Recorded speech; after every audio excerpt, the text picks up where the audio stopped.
Hello, the prior video regarding the inside information I got on Fujifilm talking about making a monochromatic sensor.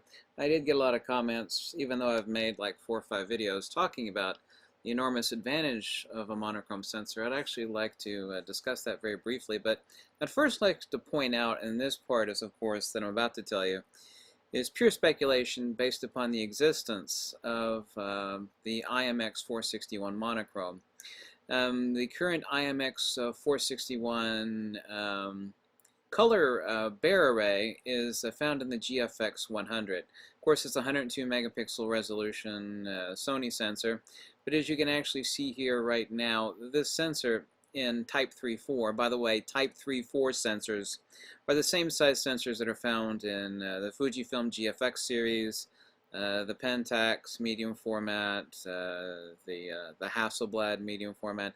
The much larger Type 4.2 sensors are those found in $50,000 plus Phase 1 cameras. But anyway, the Type 3.4 is actually already available in monochrome. It's the IMX461 monochrome.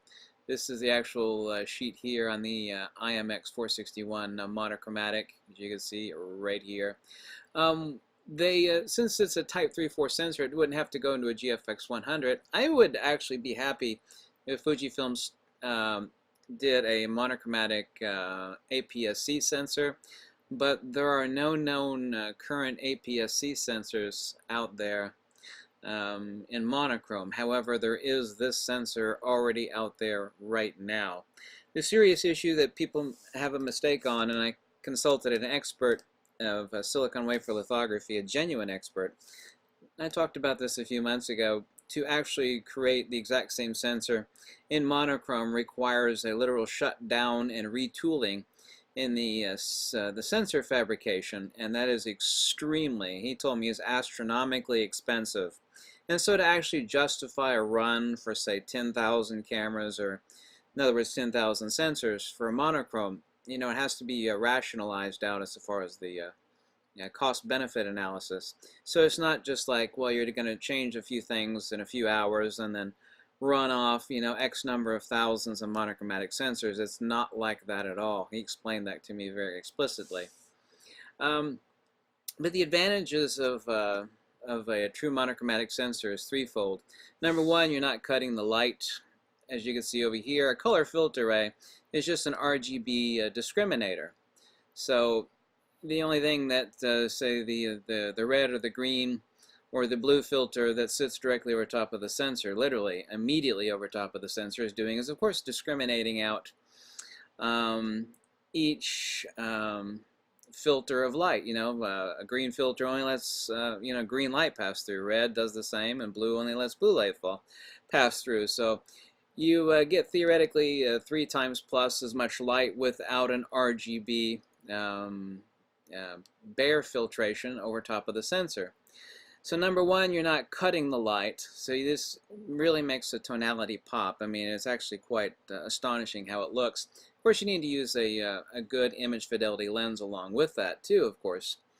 But also too, you're not getting demosaicing inferred. When you have a bare array or an X-trans array, the issue that you run into is that, these red and green sites are directly measured, as you can read right here.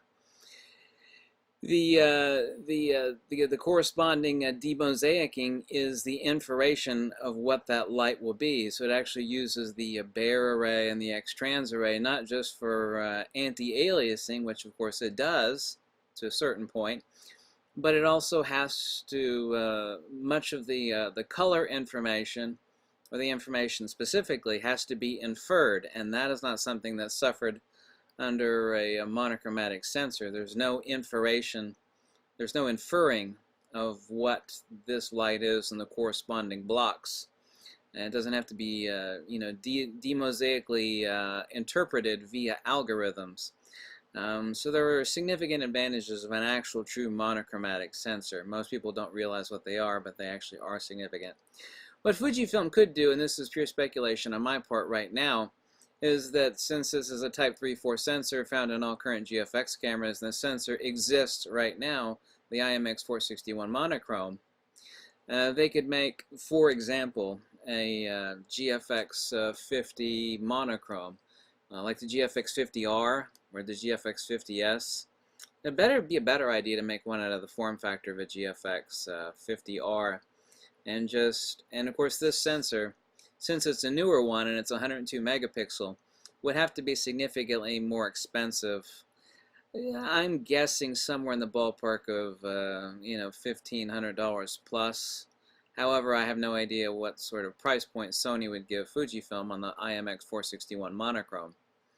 But it would certainly be more expensive than a current GFX 50R, definitely so, because it's a much updated sensor, and obviously since it's a BSI and it's a monochrome sensor, it would have to undeniably be more expensive.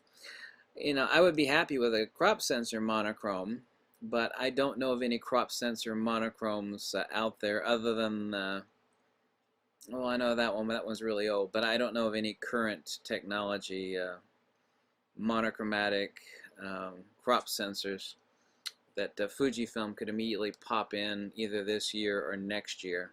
I only know of this. This is why, and this is speculation on my part on this end, this is the reason why I would think that the monochrome would be a medium format, but that's only based upon this is the only existing monochromatic sensor that Fujifilm could plop into an existing camera like the GFX 50R, and of course they'd have to rewrite the firmware for it, of course, and a few other things, but not much. So anyway, thanks so much for watching. I just thought I'd clarify that.